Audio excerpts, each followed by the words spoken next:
இதான் என்னோட கடைசி தம்பி. நிறைய பேர் 2 முட்டை ரைட். நிறைய பேர் பார்த்துட்டு சொல்லுவாங்க, இவங்களே மாதிரி ஜெராக்ஸ் கப்பி அப்படி சொல்லுவாங்க. ஸோ இதான் என்னோட கடைசி தம்பி. இந்த வீடியோவில் நான் 2 விஷயம் சொல்கிறேன். சந்தோஷமாக இருக்க நேரமும் ரொம்ப சோகமாக இருக்க நேரமும் எந்த முடிவும் எடுக்காதீங்க. ரொம்ப சோகமாக அல்லது ரொம்ப கோவமாக ரொம்ப இரிட்டேட்டடாக எந்த ஒரு மனநிலையில் நீங்கள் ஒரு நார்மலை விட்டுட்டு இருக்கும்போது முடிவு எடுக்க, சந்தோஷமாக இருக்க நேரம் ரொம்ப ஜாலியாக மஜாவாக சந்தோஷமாக இருக்க நேரம் முடிவு எடுக்காதீங்க. இந்த 2 இந்த உங்கள் நார்மல் மனநிலையிலேருந்து நீங்கள் எந்த முடிவு எடுத்தாலும் சரி உங்கள் வாழ்க்கையை தொலைச்சிரும். உனக்கு எதுவும் எக்ஸ்பீரியன்ஸ் இருக்கா? கண்டிப்பாக நிறைய எக்ஸ்பீரியன்ஸ் இருக்குது.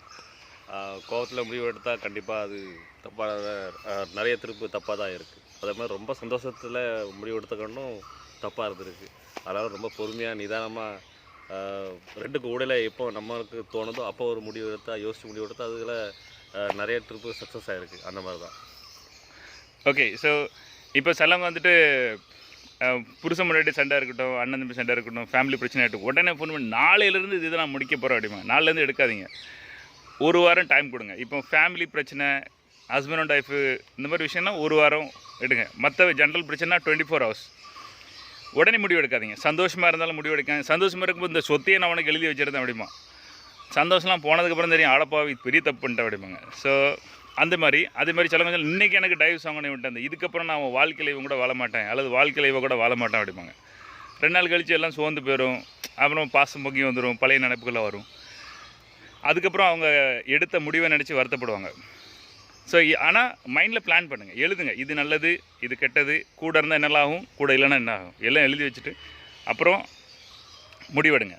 ஸோ முடிவு எடுக்கணும், ஒரு பெரிய முடிவு. அது சண்டையாக இருக்கட்டும், பிரச்சனையாக இருக்கட்டும், பழி வாங்குறதா இருக்கட்டும், யாரையும் என்ன விஷயம் பண்ணுறதா இருக்கட்டும், ஒரு இந்த நிலையில் முடிவு எடுக்காதீங்க. உங்கள் மனம் வந்து சரியாக இல்லாத நேரத்தில் எந்த முடிவு எடுக்காதீங்க. அது ரொம்ப தப்பான முடிவு அமையும். கரெக்ட்? ஸோ நாங்கள் இப்போது அலப்பியில் வந்திருக்கோம். இது தங்கியிருக்க இடம். வெளி இடத்துக்கு போகணும். நிறைய மைண்ட் புது ஐடியாஸ் வரும். உங்கள் வாழ்க்கையில் பார்க்க முடியாத ஐடியாக்கெலாம் பார்க்கலாம். இப்போ ஒரு போட் ஹவுஸ் இருக்குல்ல, அப்படி எப்போ பார்த்தாலும் தண்ணிக்குள்ளே போய்கிட்டே இருக்குது. இந்த மாதிரிலாம் நம்ம இப்போ நாங்களாம் பாம்பே, தமிழ்நாடுலாம் இந்த விஷயம் ஜாஸ்தி தெரியாது. இந்த மாதிரி ஒரு விஷயம்லாம் நம்ம பார்க்க கிடைக்காது. ஸோ கண்டிப்பாக எல்லோரும் ஒரு தடவை எவ்வளோ நம்மளால் முடியுமோ அவ்வளோ பட்ஜெட்டில் ஒரு தடவை சுற்றி இதெல்லாம் பார்க்கணும் அப்படின்னு உங்கள்கிட்ட கேட்டுக்கிட்டேன். ஓகே, சலோ, signing off. Suresh, Dilip, bye.